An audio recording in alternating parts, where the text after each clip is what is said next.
नमस्कार, बहुत स्वागत है आप सभी का। आप मुझे न्यूज़ 18 के डिजिटल प्लेटफॉर्म पर देख रहे हैं। मैं हूं आपके साथ जया मिश्रा।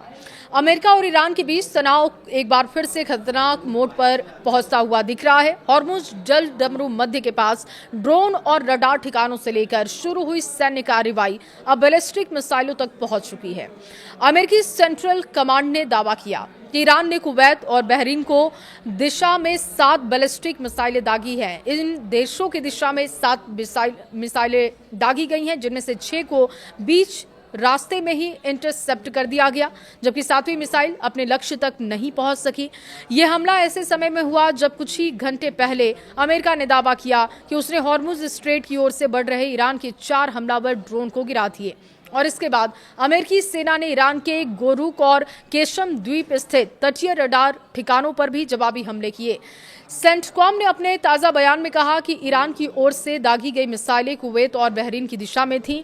हालांकि शुरुआती आकलन के मुताबिक किसी अमेरिकी सैनिक के हताहत होने की जानकारी नहीं। अमेरिका ने ईरान के उस दावे को भी खारिज कर दिया जिसमें कहा गया था कि हमले में बहरीन स्थित अमेरिकी 5वें बेड़े के मुख्यालय को नुकसान पहुंचा है। तनाव की शुरुआत जब हुई, अमेरिका ने दावा किया कि हॉर्मुज जल डमरू मध्य की ओर बढ़ रहे 4 ईरानी ड्रोन समुद्री यातायात के लिए खतरा बन रहे थे और इसके बाद अमेरिकी सेना ने उन्हें मार गिराया है। ईरान के तटीय निगरानी नेटवर्क को निशाना बनाते हुए रडार साइट्स पर हमला कर दिया गया। हॉर्मुज जल डमरू मध्य दुनिया की ऊर्जा आपूर्ति की सबसे महत्वपूर्ण लाइफलाइन माना जाता है। दुनिया के बड़े हिस्सों का तेल इसी समुद्री रास्ते से गुजरता है और ऐसे में इस क्षेत्र में किसी भी सैन्य टकराव का असर वैश्विक तेल बाजार और अंतर्राष्ट्रीय व्यापार पर पड़ सकता है। इजराइल डिफेंस फोर्सेज यानी कि IDF ने दावा किया कि हिजबुल्लाह ने इजरायली वायुसेना के विमानों को निशाना बनाकर सतह से हवा में मार करने वाली मिसाइलें दागी। हालांकि इजरायली सेना के अनुसार इस घटना में किसी विमान को नुकसान नहीं पहुंचा और ना ही कोई हताहत हुआ है। मिसाइल प्रक्षेपण के बाद किर्यात शमोना और लेबनान सीमा से लगे कई इलाकों में हवाई हमले के सायरन बजाए गए, जिससे लोगों को सुरक्षित स्थानों पर जाना पड़ा। ये घटनाक्रम ऐसे समय में आया है जब अमेरिका की मध्यस्थता में इजरायल और लेबनान के बीच युद्ध विराम लागू करने पर सहमति बनी।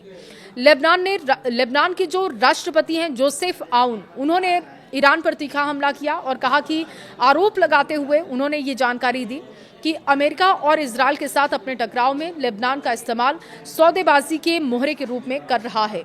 आउन ने कहा कि लेबनान के लोग युद्ध से थक चुके हैं, शांति के साथ जीना चाहते हैं।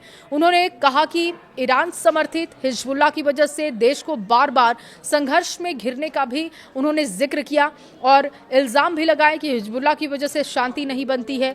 आउन ने सीधे तौर पर IRGC को संबोधित करते हुए कहा कि ये आपका नहीं हमारा देश है। उन्होंने जोर देकर कहा कि लेबनान अपनी संप्रभुता और स्थिरता के लिए जरूरी हर कदम उठाने को तैयार है। अमेरिकी प्रतिनिधि सभा के 2 डेमोक्रेट सांसदों ने विदेश मंत्री मार्को रूबियो से अपील की कि वो वेस्ट बैंक में इजरायली बस्तियों के विस्तार को रोकने के लिए अमेरिका अपने सभी कूटनीतिक और कानूनी विकल्पों का इस्तेमाल करे। सांसद मार्क पोकन ने कहा कि दुनिया के सबसे शक्तिशाली देश के रूप में अमेरिका को इस मुद्दे पर प्रभावी कदम उठाने चाहिए, खासतौर पर पूर्वी यरूशलेम और माले यदुमीम के बीच स्थित विवादित ईवन क्षेत्र में निर्माण को लेकर चिंता जाहिर की गई। देखिए, गाजा के दक्षिणी शहर खान यूनिस में विस्थापित फिलिस्तीनियों के एक टेंट को टारगेट किया गया और इजरायली हमले में एक व्यक्ति की मौत हुई।